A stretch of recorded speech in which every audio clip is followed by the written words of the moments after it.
Assalamu alaikum, family, peace, healing, and light, and welcome back to another episode of Healing with Angelica's podcast, where we discuss all things healing. And if you are new to the show, welcome, welcome, welcome, welcome, welcome, beautiful souls. On today's broadcast, we have a returning guest joining us today, Sister Yaterah. Sister Yaterah Mahdi is back again as we'll be discussing today's topic, Healing from Poverty Part 2. Sister Yaterah, welcome back and thank you so much for joining us today. How are you? Blessed by the grace of Allah, Sister Angelica. Thank you so much for having me back, as we had such a great time last time.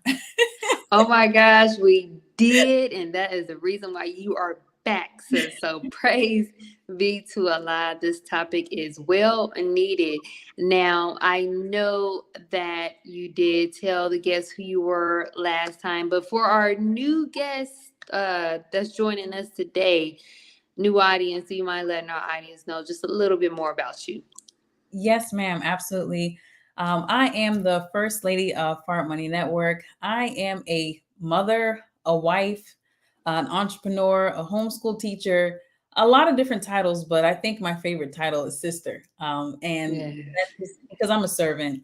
That's the biggest thing about myself. And I am just a person that likes to help people, likes to serve people. And I want to see us as a people, which covers all of humanity, change, Mhm. and I am an agent of change, and that is my purpose of being here. So I am just loving to having this experience to be able to connect with you, Sister Angelica, with your audience, and with people all over. So I'm a people's person. I like to solve problems, and money is a problem that we have right now. Yes. So, in other words, I'm here to serve, and I thank you for the opportunity to do that to this capacity. Yes, ma'am. Praise be to Allah. I love that, my sister.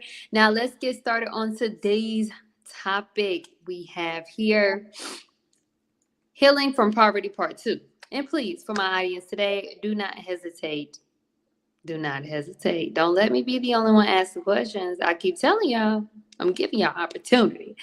Don't hesitate to put any questions you may have for our sister Yaterah in the comment box below.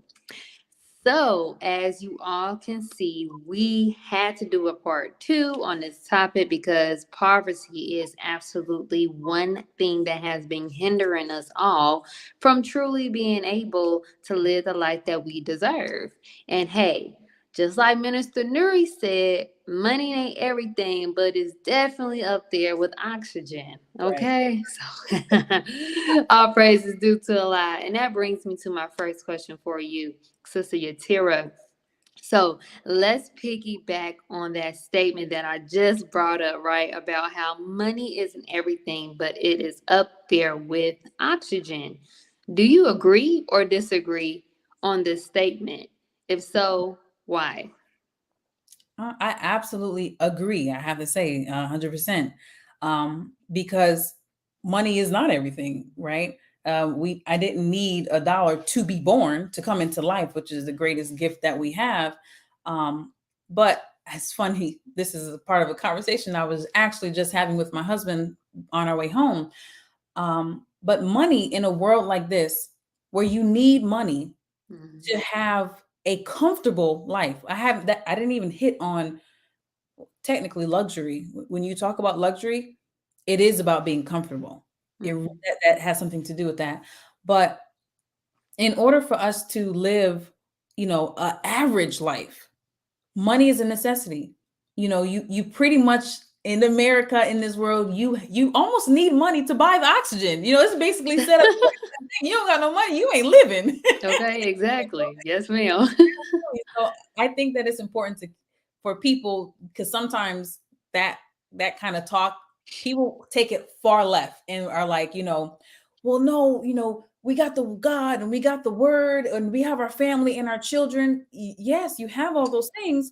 Um, But in order to upkeep these things and to live together, to stay alive, Mm-hmm. have you have money to upkeep these things. So if we had the money, or having rather, not if we had, having the money to be able to uh, tend to the word of God maybe more properly, right? Mm-hmm. God is telling us to live a certain way, do these different things, but we don't, in other words, we're saying, God, I would like to give you more time, but boss man John is calling me in order for me to pay my bill. So I'm going to give it more to him. So if you say that you love God in the word, and if you say you love your family, if you say you love your friends and the things that you have in your life, and you need money to get it, then it is important. And I think it's just important to just deal with those kinds of facts and realities, and not, we don't have to mystify it and act like we're saying something different. Money is important right now. Mm-hmm. It doesn't make it something that's worthy to be worshiped or served. No, but it makes a good servant. And so to have a lot of servants helping you out, giving you some leverage to do the things that you want to do, yeah, it's up there then in importance. Yes, ma'am. Yes, ma'am. It's like, I believe that it's a fine line with just learning to have a balance Mm, with that, because we know money isn't everything, but it is up there with oxygen. So that actually gets me to my next question for you, and it takes me back to the last show that we had. And in the last show, you had brought up how money is like energy, you mm. know, and I would like to know, how does one's energy affect their financial stability? Wow. Sis, here we go. Oh, you and these questions, girl, you got to write a book. Okay. The energy and the financial aspect, the energies that we have. Wow, that is so profound. Um, because I was also talking about this with my husband. Mm-hmm. I'm going to put it like this. What I just said to him was, I have, my energy is increasing. What I said was actually, I'm excited to live. It makes you want to live more. Mm-hmm. Having the money, that we have. Wa alaikum salam, everybody. Thank you all for being here. um, the money that we have is really causing me to want to do more. I am actually becoming more alive because of the money that I am experiencing that I hadn't experienced before. What I Mm-hmm. mean by that, and why I said it, was we are getting ready to make another transition from one space into another. Mm-hmm. We're moving into a bigger space so that we can do more. And in that ability to have a classroom in my home that is a designated area for my children does a lot for me. Not it's not just, we have to make do of the space. So this area is for you, that area is for you. Try to make it work while we can, because we're in to say we are going to have a space. Oh my God, I just physically did the expansion. Can you know how you like crunch Mm-hmm. over? You know what I'm saying? I physically just did that. And I'm like, you're cramped. This, in other words, we're cramped doing this. Can you imagine trying to cook in the same area that you have to sleep and go to the bathroom? Mm. Uncomfortable Yes. mix. But when you can open up and say, yes, go yonder, you go 80 miles that way, you go this way, that way, this is over here. You have space to live, you can breathe, you can think, you have clarity. But to the energy part, Mm-hmm. to be able to just say, oh, I want to do this, and to not have to think about money, the energy in that, can you, oh my goodness, energy that is so deep. Because think about how light we feel when we do something good for somebody else. There's an energy associated with that. When we feel, when we give in charity, when we help somebody, whenever we serve somebody, it serves us. We feel so good about it. There's Mm-hmm. an energy. Now, how many times have we wanted to, yeah, I want to, even made a mental decision to say, I'm going to help somebody, I'm going to do this. And then when we take a look at our pocketbooks or our wallets, and we're like, oh, if I do that, this is what I'm going to miss. This is what I'm not going to have. this is, and then we pull back. And then, but look at some, I'm guilty of it. So this is something that we might do. We might say, oh, well, I was going to help, but they don't need no help. Somebody else can help them. Why I always got to be the one to help them? Now, Yeah. all other thoughts, but you was going on a positive, you was going up. Your mind was going up when you wanted to do for somebody else. But now that you feel like you can't, you don't stop there. Now you have to add and put in negative thoughts. Yeah. Brings your energy, your vibrational, your vibrations down now. Now you're operating from a space of lack and don't have. So this is all you, if you're vibrating on that level, this is what you attract. And so now, what does it say? Where energy flows, or where focus goes, energy flows. So now you're focusing on, I don't have. And then you're reinforcing it with a negative thought about a person, a people, a group, or things. So now you're just a breeding ground of negativity, don't have, like, and it's just reinforced and recycled, reused, and it just goes over and over and over. So that energy aspect is huge, because when it comes to being busy and having energy to live life in the way that we're supposed to live it, when you can think a thought and then go after it with no obvious obstacles, right? There's nothing clearly in your way. You might start a project, you might decide to build some land, or to build a house rather. And there may be no obvious obstruction, but you start building it, you've laid the foundation, you get stuff, and then, oh, we found something, there's a well line covering where the plumbing needs to go. Okay, all right, we'll deal with it when we come. But even in that moment, it's still, okay, is it a financial thing? Typically, if that's the case, okay, we got it, fix it, keep on going. And so in life, we have these kinds of obstructs, but we can't even get to the next level because we're still stuck in this, on that energy level of lack, don't have, and negativity. Exactly. So, mindset. There you go, Brother Kenny. Okay.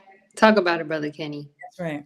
Praise be to Allah. Oh, Lord. Yes. So, honestly, I can say since I've joined the Nation of Islam, I have had a different outlook on money. And just with the things that I want in life, I really depend on my faith. And it's like when I go into a situation where I'm thinking that, oh, I may not have the amount to pay for this or pay for that, in my mind, I believe that Allah is God. And whatever I say, be, it is. So with that energy of me knowing that I'm going to get this no matter what, you have to be determined. You have to know. You have to be like focused. That energy, that focused energy, that tunnel vision, knowing that, hey, I may not have the money for this. I may not can do this or do that, but I do know that I do want to make this happen. And if it's in Allah's will, trusting Him enough that He will make this happen. And I try not to say this because I want to say this in a way to where it's not, how can I say it, not spooky. Because, of course, us in the Nation of Islam, we know that God is real. He's alive, right? But for those that, aren't in the Nation of Islam, just believing and having that faith of knowing that whatever you want, whatever you desire, you really can have it. You have to trust yourself enough to know that you can have it and not allow those distractions or those difficulties or those little things that come up about you not having enough. That's a lack energy, like you said. Like, that's not abundance. That's not having faith in the God in you to know that you can have this if you desire it, because it seems like when I do put myself in that energy and in that space, I see how Allah allows things around me to align with what it is that I want. May bring people around me that, hey, I can help you. Hey, you end up talking to somebody like, hey, I can. You start talking about something that you was thinking about wanting to do, and Oh, there go your resource. And there you go. We go back to our first show, Sister Yaterah, when we was talking about how people are your resources, right? That's your money train. For real. People are your resources, right? Yes, So yes.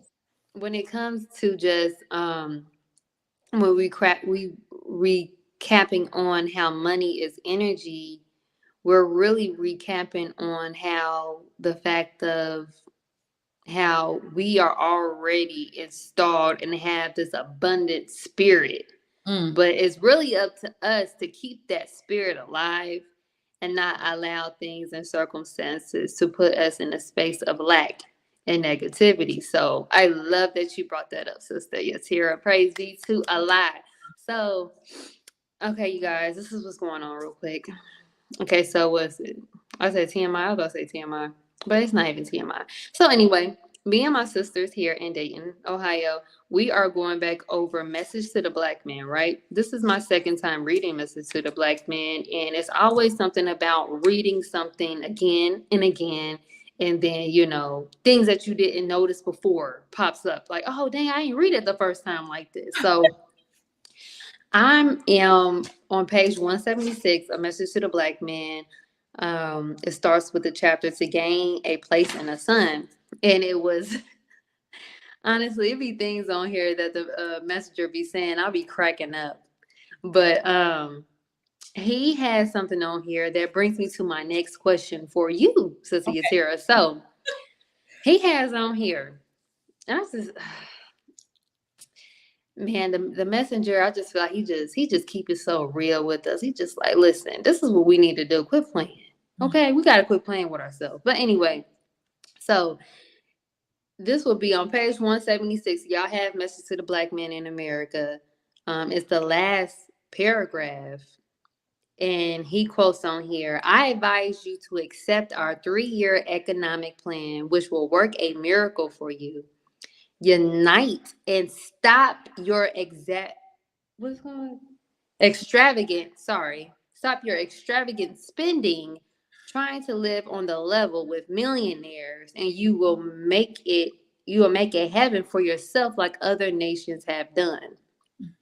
So that stood out to me because I noticed that us as a people, because we've been such in a lack spirit, a poverty spirit of not having enough. As soon as we get a little bit of money, we wanna ball out. We wanna spend, just like exaggerate on our spending, right? So that brings me to my next question for you. So, do you believe that more people should start to live below their means? Yes, below and within their means. Is that the That's same? that. Yeah, that's the yeah. I like how you said that one. And maybe even some people might need to do below to discipline themselves to live Mhm. within, so that they're within, so that their means can grow, right? um Absolutely. That's where I started. It's humble beginnings. We're still growing and still learning. Mhm. When I look at, you know it's different starting points, but I think my starting point was my rock bottom, and my rock bottom was shelter, where I had nothing. Right? Mhm. Having nothing for me um grounded me, and was my starting path to get back up and then now apply everything that you were just saying right before you opened the Message to the Black Man. That faith, my belief and my faith, and then I had to activate it by acting on it. I have to Mhm. do something with what I was saying I believe. I'm telling you, there's things that I have heard, we have heard, and it becomes it becomes a cliche to the basically because we just saying it. Faith without works is dead, and we can say that over and over again while living a dead faith. You know, Mm. and so I had to realize that first. I had to understand and see that within myself. All right, now, DJ Bakes, with that energy, I have to Okay. see that within myself that I am saying something out of my mouth. I was a lit professor. I didn't recognize Oof. being a lit professor. Uh, wow. When we read, our holy scripture, our holy text, the Holy Quran, there it is over my head. And when we read the lit professor, our eyes see out. Somebody, Mm-hmm. oh yeah, all these I can identify all the lit professors, but I'm not looking in to see, well, where am I lit professing? Where am I? Okay. You know what I'm saying? Some things may be for us to see on the outside, but it's always for us to then reflect inside. That's Mm-hmm. where it all starts. It all starts within self. So I had to live within my means, and my means was $0. I had no money. Mm-hmm. I had to get on government assistance. I had food stamps. I had what do they get? I think it's called TANF, whatever was the cash assistance that I had to have. I'm living in a shelter, so I'm being fed. And so it was like there's nothing else to do. There was really nothing else to live within. Then I went to school for like a semester, and I got like a stipend or the not a scholarship, but whatever grant, I guess, that was given back to me. And then because I'm in a shelter, I had to put it up in savings. I was like, okay, which I didn't have anything to spend it on anyways. And then from there, I went to getting a job. Now this job put me in save mode. I'm in the shelter. Mm-hmm. I need to save so I can get into my own place. So, and so that's where I'm saying, again, living below the means. Even though I didn't really have expenses, I still wasn't going to take what I was making from the job and just start saying, well, I don't have any bills, so I can just go and shop. No, Exactly. I'm acting like I don't even got it then. So it's Mm-hmm. put up. Then it went from being in the apartment to now I'm disciplining every check before I get it. And I did it all the time. I just wrote down every single expense that I had, down to the groceries. Well, at that point, I didn't write any expense for groceries because I still had food stamps. So I was writing out all of my expenses.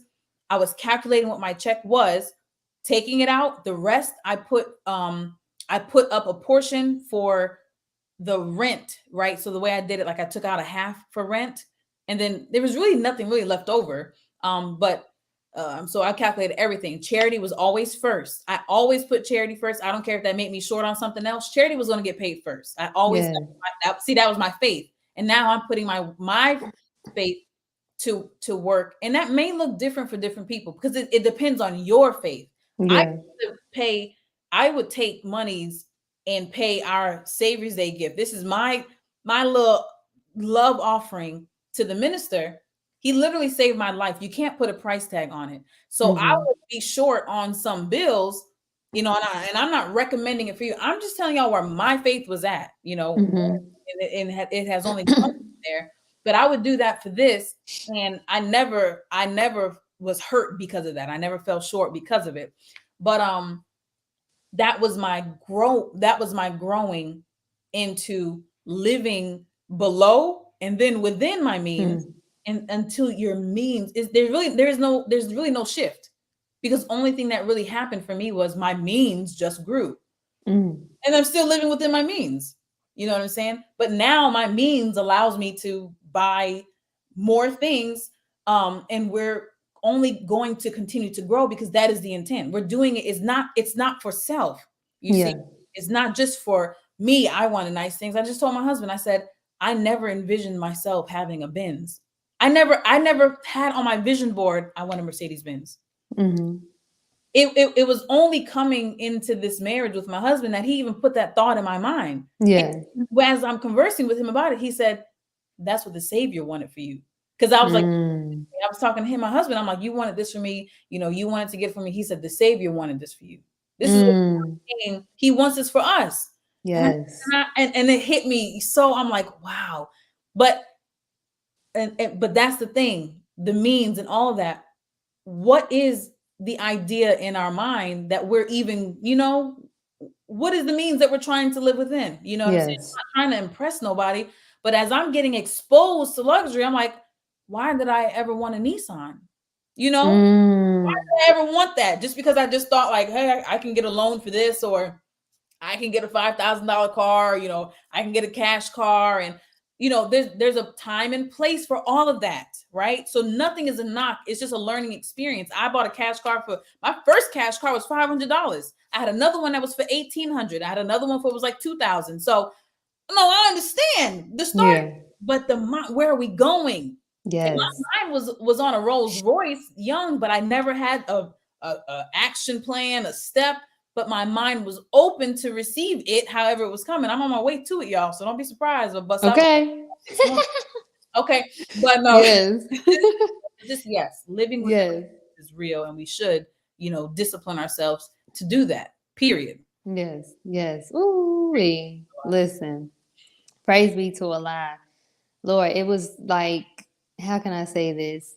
We, and you spoke about this on the last show, just how limited our minds is when it comes to what it is that we should have.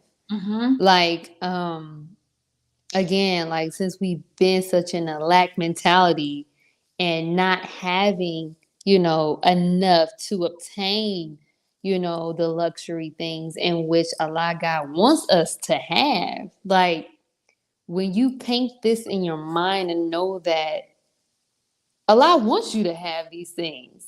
Allah does not want us to be in poverty.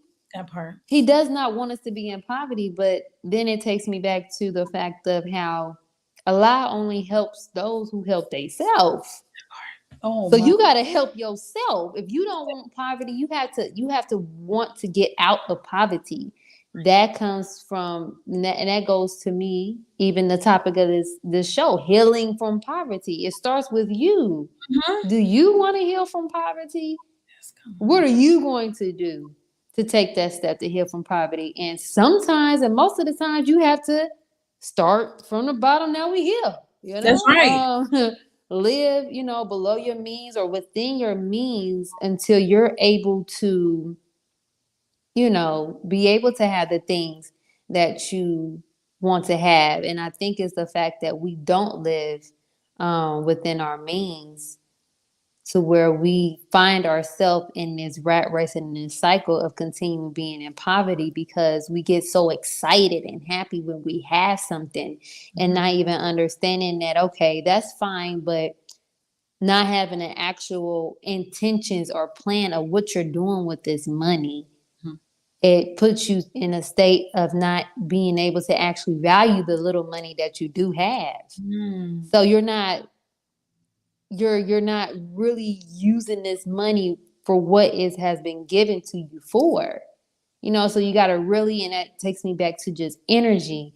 Like I really believe that, your mindset, and brother talked about it before, your mindset really plays a part in how your financial state is, because if you're not mentally stable to handle money, what makes you think that you're going to be well, I believe that Allah is even going to allow you to even have this abundance amount of money if you don't even know how to use it. Exactly. Like it's just like, okay, what are you gonna do with it? Like, so, and I really believe, Allah really is protecting us when it comes to that, because he wants to get you to a point to where,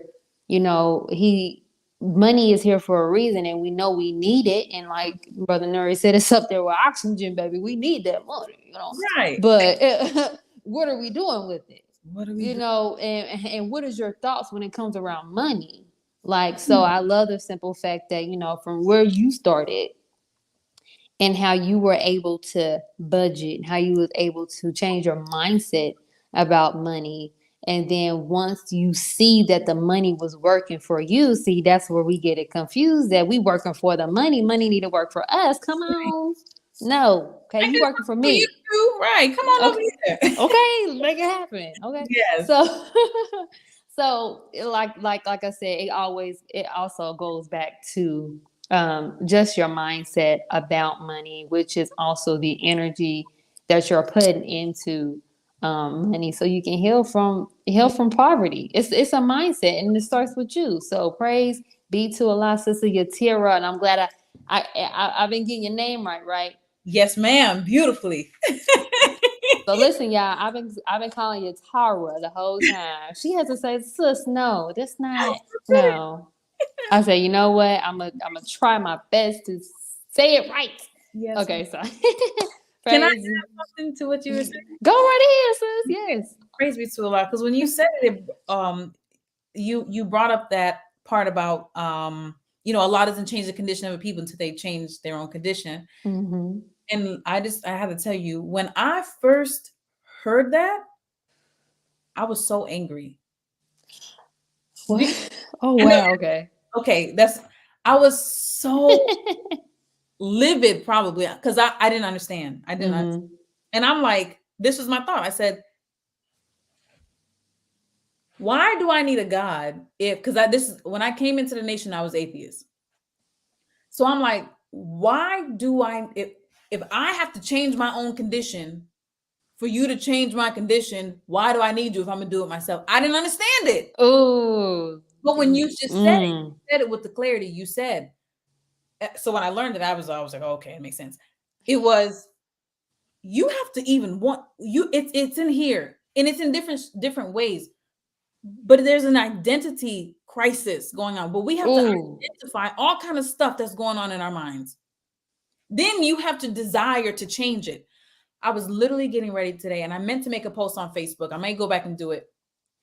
Sometimes we have to ask God, I think I said this last time, to put a desire in us that we don't have, or to remove a desire that we do have that we should not have. I'm going to use an example. I used to listen to different kind of music, right? When I came into the nation, I immediately accepted the idea of cleaning up my life. I wanted it. I wanted it immediately. However, there were certain things that I wasn't so easily ready to let go, like music, certain music, right? So, it's like, this is music I'm used to vibing to, dancing to, chilling out with, hanging out with my friends. There was some kind of, not just a party association, but a good time association with certain music. Yeah. I literally was in a place where I was like, I don't want to not listen to this. Yeah. I want to listen to it. I wasn't confused about that. But then I said, I want to no longer want to listen to it. While I was still wanting it, though, I literally prayed about this. And I'm like, Allah, please remove this desire in me that I have. Oh, it's bringing me to tears because he answered me. Oh Alhamdulillah. Oh my God. I'm telling you, it's you talked about this too as it relates to the faith, sis. Wow. Faith without works is dead. But that faith, it graduates, and we have to, that you mentioned trust too, along with that faith. We use these words, but oftentimes we don't really believe what we're saying, or we don't know what we're saying, which is so important for us to really look up words. I haven't looked up what the word trust means, but I'm sure that it has something to do with action along with trusting. Yeah. In other words, we will say, well, I believe that God wants me to have, and I'm trusting him. We will say it. It's easy to say. Then we get presented with things, whether it's an opportunity, whether it's a new idea, and we shun it.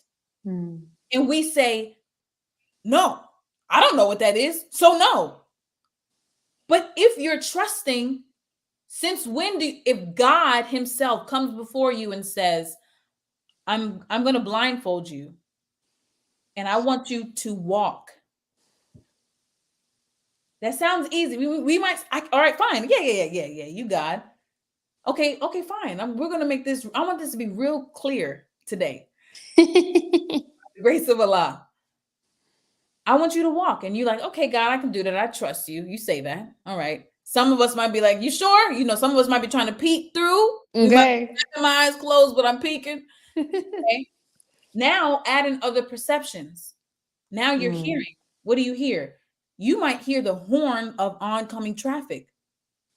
He's telling you to go. And you're like, yeah, but I hear a busy highway. You might feel the wind of movement or whatever. So now what you think that you know, it could totally be a false perception that you have. He could easily have you in a room playing car sounds, playing, blowing a fan could be blowing upon you. You see what I'm saying? But if you trust him, the perceptions are void. They don't even matter. You just Talk like, about walk, it. okay, turn left, okay, go right, okay.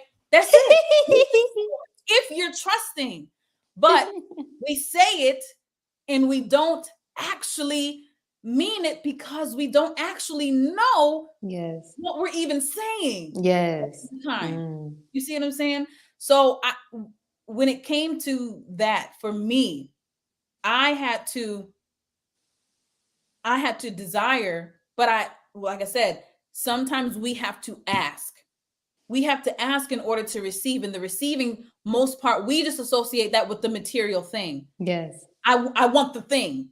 No, Allah, God, prepare my mind. Help me to mentally be able to receive it. Because to your point, and this is where I will close, to your point about what to do with the money when it comes. As you prepare your mind to receive this new way of thinking, now as money comes, you now know what to do with it. Yes. Because now I'm thinking different. A lot of times to fill this void or to feel relevant or to feel better, we have to feel like we have to spend and to have something. I got to come back from the store with my new computer, with my new tablet. I got to have something to say to account for the dollars that I just worked for. To account for that. This is the only way that I know how to show that I got money. By having, instead of being able to say, well, I have this put up over here for the event that I create an opportunity or a thought comes to my mind that I have grown into an idea. Now I have money for that. Yeah. Or I have this on to the side of if somebody presents me with something that I can put this to work over there. Or that a group of us come together with an idea and I have money to put into. See, we don't think like that. We just, I got to be relevant. I got to show I got something. I ain't hurting over here because look at me and blinging out. I'm iced out. I'm good. I'm this. But no, but what's going on in here? That's all a display. That's all that but then was gone. You can take the bins could get a lot. I don't want it to be destroyed, but it can be gone. You know what I'm saying? Something can happen, but I can get it back. My mind has changed. We hear people talk about this all the time. I've heard people talk about it all the time, but it's not until we apply it that it becomes really real. Exactly. You know? It's all theory until it's real. And now I understand when people talk like that. You could take all this away from me. You could take all the physical because you can't take away my mind. Oh, I can get it back. You know what I'm saying? But that's how the enemy got us going and coming because all we know that our mind is shut down. So he got us coming after the physical. Oh, I gotta come and get this check. That's the only. You're gonna give it to me now. Now I'm gonna go and get something. Now I'm gonna go. I'm coming back to get the check. Gotta go and get something. Coming back to get the check. Gotta go. He got us going and coming, and just giving him in all these different fields. But we're not doing anything that's sustaining or beneficial for ourselves. So the mental pain. So you did that. You did that. So praise be to hey. Here we go again, y'all. Back with another one. Back with some fire, y'all. Listen, I'm over here like, listen, I'm over here bearing witness, like, Lord, yes. Stop. Praise be to Allah. Oh, because when you were talking, oh Lord, I think I read this in a part of the Quran. I love getting into the actual verses and the footnotes as well, just to get some understanding. And I want to say it was in there, but you know how like Allah created everything with a purpose. Yes. everything is created for a purpose. And when you are not moving in your purpose, you actually, I want to say the word, nullify your existence Yes. for even like being here. Like, why are you here? Like, because you're not working in accordance to nature. And that just makes me think about everything in life, even with money. Like, so when money isn't being used in the proper way it's supposed to be used, then you really stay in that poverty mindset because it's not being used for what Allah has given you the money to use it for. So that just made me think about just how, see, I'm a deep, I'll be thinking deep, like, oh, okay, my bad, Yeah. y'all. So yeah, I was just thinking like, dang, like, I feel like that's with everything, just with just us as a people, how when you don't know your purpose in life and you don't know what you're supposed to be doing in life, you really, you wasting time. Wasting What time. are you doing with God's time? Put it in And perspective. also, what are you doing with the things and resources that God has given you Right. at the end of the day? So we have to look at everything as an opportunity, because even with the little situation that you went through before God, Allah blessed you in your situation now, every little thing that you went through with you being in the shelter, you seen little opportunities to make your situation better, even if you had the money or didn't have the money, because of what your mindset. Even Create. though your mindset probably wasn't probably the best as it is now, because we done got the truth now. We Islam, but it's the fact of you knew your condition at the time. We don't want to accept. Oh, hold on, my God, yeah, I gotta turn. See, I need it. I'm like, we're gonna have to go to break right now. Nah, but dang, oh Lord, okay, I got too hyped because when I be talking and stuff be coming on my like, oh, that sound good. Okay, anyway, Yeah. man, so oh Lord, I just lost the train of thought. Allah help me, Allah help me. Um, darn, when it Know, came to knowing the condition about the poverty. yes, okay, right. So when you understand that it's your condition that is your condition, the condition that we have been given from the white man and his world, this lack condition, this slave mentality is what is really really hindering us and keeping us in that mindset. So when you and that, like I say, it all goes back to, you have to know, you have to have understanding of why you are in poverty. Why is this happening to you?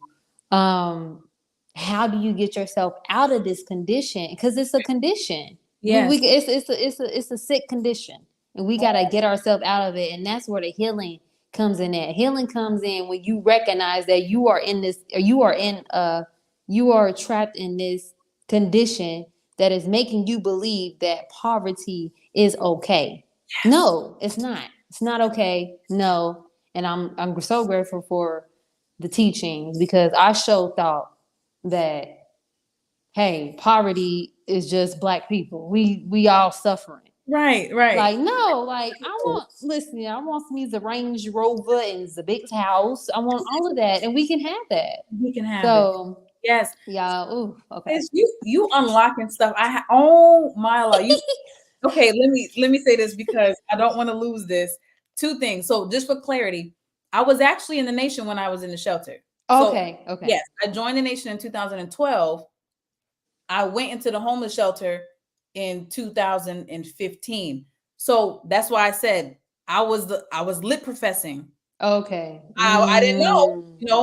I'm saying I believe and I this and third, but I'm not doing certain things that actually show forth what I'm saying I believe. So I just wanted to add that clarity. And the second thing, what you said, sis, you just unlocked something for me when you just said that Allah created everything with a purpose.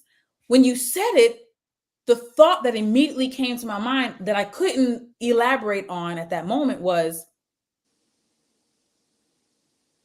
serving another God. I said, how does that equate to that? What does that mean? And continued talking. And then you said, the white man, what he gave us. I said, there it is. Here you have the master, the owner, the creator who creates a thing. And he tells you what the purpose is for. And then somebody else says, well, no, but use it for this. Now, who are you going to obey? Here is the instruction manual of what you're supposed to do with your life, with these gifts, with the birds and the bees. I'm telling you what to do. And then here comes this new person and says, well, wait a minute, why don't you use it like this instead? Why don't you do this? I want you to do this. This is that. Use it for this. When we choose the lesser God, this is who we are then submitting to. In essence, what we bow down. This is worship. When we think about what does worship mean, because some people this is how we get caught up in. I'm talking from experience, from lit profession. I'm saying, let me use more realistic examples that we are maybe more. We know male and female relationships pretty well, right? Yeah. But just on the level of what we understand or what we comprehend. When a man or a woman is worshiping the other party, whatever this person is saying, yes, dear, yes, you want this, I'll get it. I'll hurt myself to get it. I'll bend over backwards to give it to you. You want this, I'm going to give it. We got all kind of names in the streets for what it is, right? But this is a form of worship. So if the enemy is saying, I want you to do this, you got God telling you to do this, and you got the enemy telling you to do this. Choose. God is giving you life when you choose this, when you live a certain way, when you eat a certain way, when you think a certain way, when you dress a certain way. This is what he wants you to do. When you, the way that you interact with your sisters, your brothers, your spouse, your children, everything in life is accounted for according to God. He has given us everything that we need and a way to live.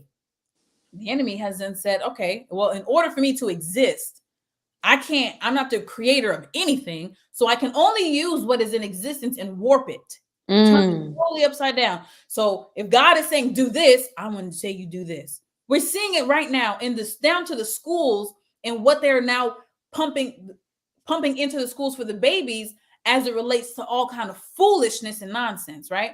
So we're witnessing that. So when you take money, because this is healing from poverty, when I think about God, Allah, whom appeared to us in the person of Master FardMoney, this is a wealthy man.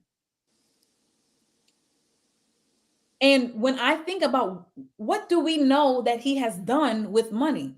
Well, if we're looking at certain things, Sister Angelica, I assume we can talk about all kind of things here on this podcast. And I want to deal with the wheel over our head. Yes. Because we are told that this was not a cheap project. Okay. This was, if I'm not mistaken, this was in the billions of dollars in the 1920s. This is putting monies to use, in other words. Resources for the technology, for the science, for the building of what is over our head. I'm saying that to say, so then what are we supposed to be doing with money? You know what I'm saying? We at every nail salon, hair salon, liquor store, and all of us, but I'm just saying generally in our community, when we talk, just dealing with all of us, what are we doing with the monies that we get? We're not building anything, let alone an instrument to fly on. But what are we building with, period? Yes. So I bring that back with a close to what you said about the 3-year savings plan on what we if we didn't know what to necessarily do with it, don't do nothing. Then put it to the side for a moment until you Yes. find something, you know. But now today in 2023, you have students that are out here telling me, you know, I didn't know what to do with money. I met my husband in 2000 at the end of 2018, and at that time, that year I said I got to get gold. I started to recognize my bad habits of saying I believe something and not doing it. In 2018, I said, you know what? The minister told us to get gold. I said, and I say it. I heard him say it, you know, and I'm reading in Fall of America. I'm reading this, but I'm not doing nothing to show for it. So when I met my husband, he was in a company that had gold, and I was like, okay, well, that's not a sign of nothing. So my thing that is, I didn't know until I knew, but once I knew, I still had to do something Yes. to be done. And that's the real meaning of when you know better, you do better. Because Oh, there you go. don't really know if there's no action behind what you say, you know, you don't know it.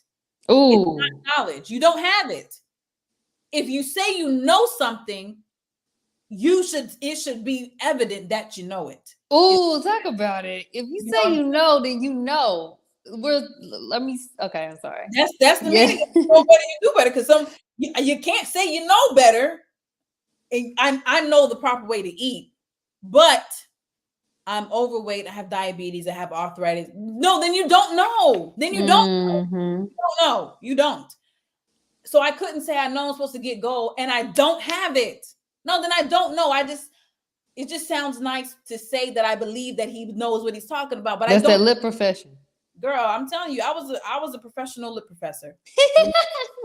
I was doing it with conviction. You know, I would talk about it to other people, and if they asked me, I'm glad nobody had to ask me at that time. Since you guys go, I was going to say, "Oh no, But now, yeah, you can't ask me whatever you want to ask me. I got Exactly. it. So praise be to Allah. Oh my God. Oh my God, Yaterah, you are on fire. Praise be to Allah. And if you all are enjoying this episode just as well as I am, it's been some fire on the show already. Please, please, please, please, please show your support by donating today to Healing with Angelica to help sustain future episodes just like this. Also, if you are enjoying all of the broadcasts here on CTG Broadcast, please show your support as well by donating today. Information to donate will be shown on your screen below. I love you all. Now let's get back to today's show, Healing from Poverty, Part 2 with Sister Yaterah Mahdi. I got it. All right, sis. So we are hitting near the end of the show. So I do have one more question for you to end the show. Oh my God, everything is fine. I told you, sometimes I'll be prepping my questions for my guests, but sometimes when it be getting good, I'll be just just get me rolling. Like, okay, question after question. Yes. So praise be to Allah. All right, so let me see here.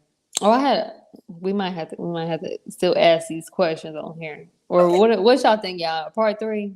Because this is just too good. What y'all think? Part 3? I think y'all just let me know in the comments. Part 3? Okay. So let me see here. Okay.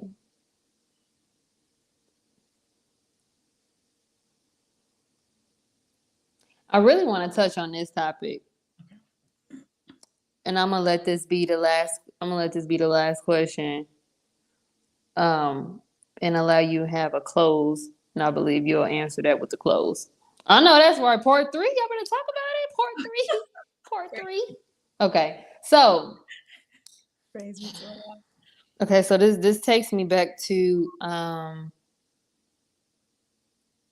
just the way that we view money. Okay. Right? How has us as a people not being able to handle life difficulties, if it's stress, the loss of a loved one, whatever difficulties that you may be going through in life, how has that hold on, wait. How has that in turning difficulties, oh yeah, there you go. How has difficulties in our life and us turning to different vices like drugs, sex, or alcohol, or overeating has affected us financially? Hmm. If you need me to ask that again, I would. One I more time, will. please. Okay. Sorry, y'all. I be getting deep. This is good. So, because and if you need, I got this question for a reason because I see it happening a lot, right?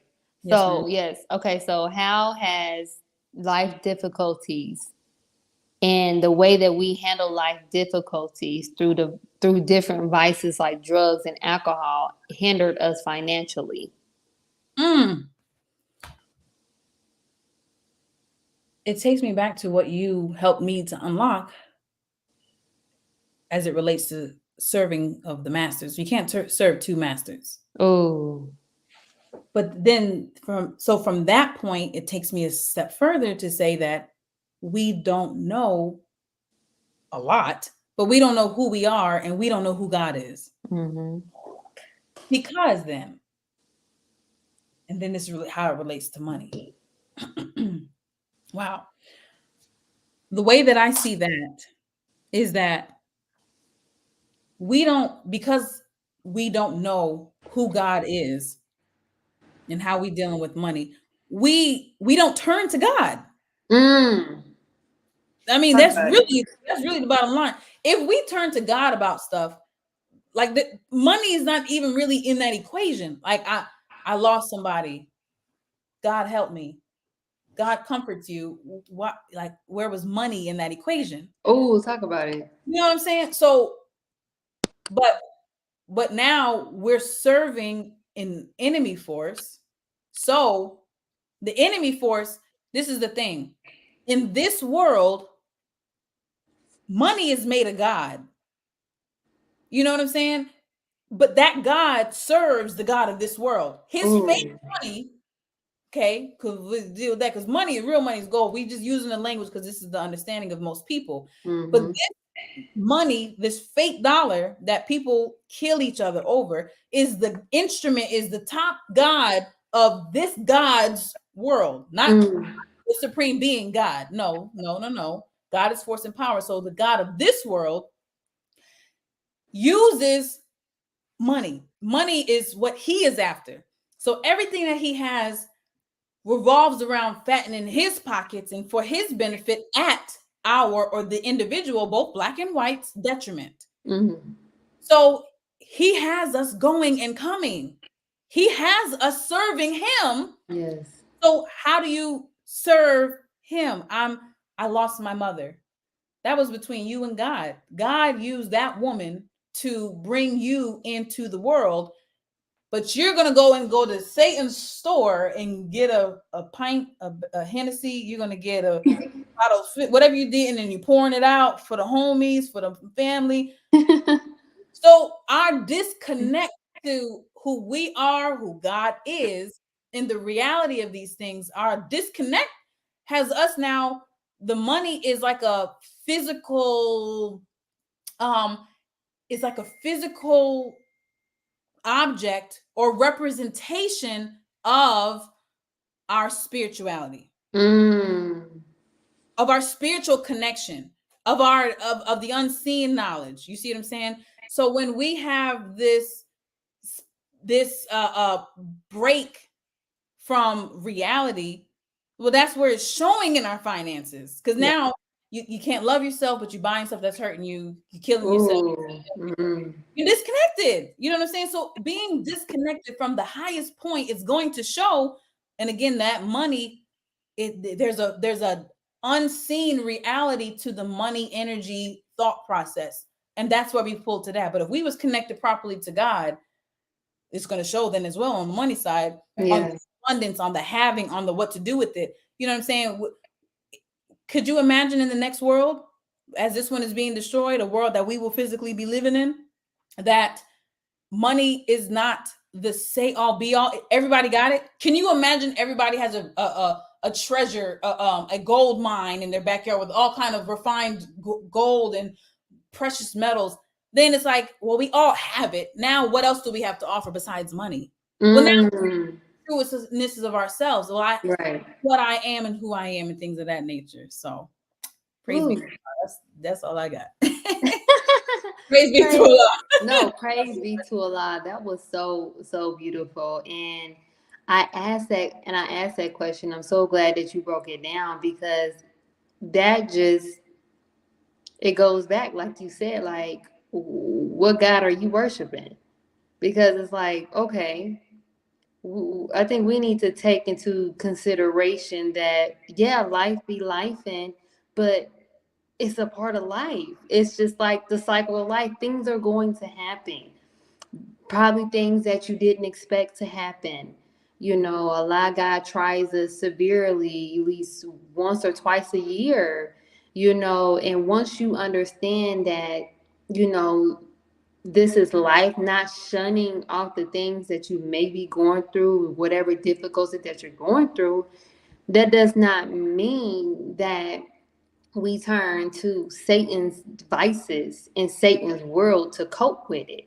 We have completely disconnected from who it is that we should cope with when it comes to life difficulties and who actually has abundance for us. You know, so it takes me back again to the fact of how just with us wanting to drink our way or smoke our way out of depression or whatever difficulties we have, I understand that costs money, baby. The enemy loves when you cannot handle life difficulties. He like, oh, what? Liquor store pack, drug, you know, all that, you know, they love that. And even I just believe that, you know, black people in America, we all stressed out anyway. I mean, we ain't here in America. So not being able to handle life difficulty is really burdening us financially because we don't know how to handle our difficulties. We don't know how to properly spend our money, right? So praise be to Allah. Praise be to Allah. Oh my God, Sister Yaterah, you were on fire. Oh my God. And like I said, listen, y'all. This is my 76th episode. Golly, Lord Jesus, praise be to Allah. We ain't stopping. We gonna keep going. Praise be to Allah. So I just want to thank you, Sister Yaterah, for joining us today to discuss this well needed topic, Healing from Poverty Part 2. I would also like to thank my amazing audience in Healing Tribe for joining us today. I pray that this episode was informative, valuable, and most importantly, healing to you all. Also, be sure to share, like, follow, and subscribe so you don't miss out on any upcoming episodes on any of your favorite podcast station. Closing the Gap broadcast on Facebook, CTG broadcast on YouTube, and Healing with Angelica's podcast on Facebook and YouTube to help spread this message of healing to those in need of healing. Also, if you are ready to start your healing journey and don't know where to start, Healing with Angelica is here to assist as I am offering a 90-minute consultation call to help get you started on your healing journey. More information to schedule will be on your screen below and in the description box. Also, Healing with Angelica's merch and more is also available to you with additional information for today's guest, Sister Yaterah Mahdi. Also, if anyone you know or yourself are in need of prayers, Healing with Angelica would like to send a special prayer to you, and you can do this by emailing us at healwithangelica at YouTube. I keep saying YouTube. Why do I keep doing that? At yahoo.com. All right. So, Sister Yaterah, I see that she exited out the screen. I think she had to go. Let's see here. Okay. All right. So our beautiful sister had to wrap it up and go. So I want to say thank you all again for joining us today. I pray that again that this message was informative and valuable to you all. And we leave you all as we came. Assalamu alaikum. Peace, healing, and light.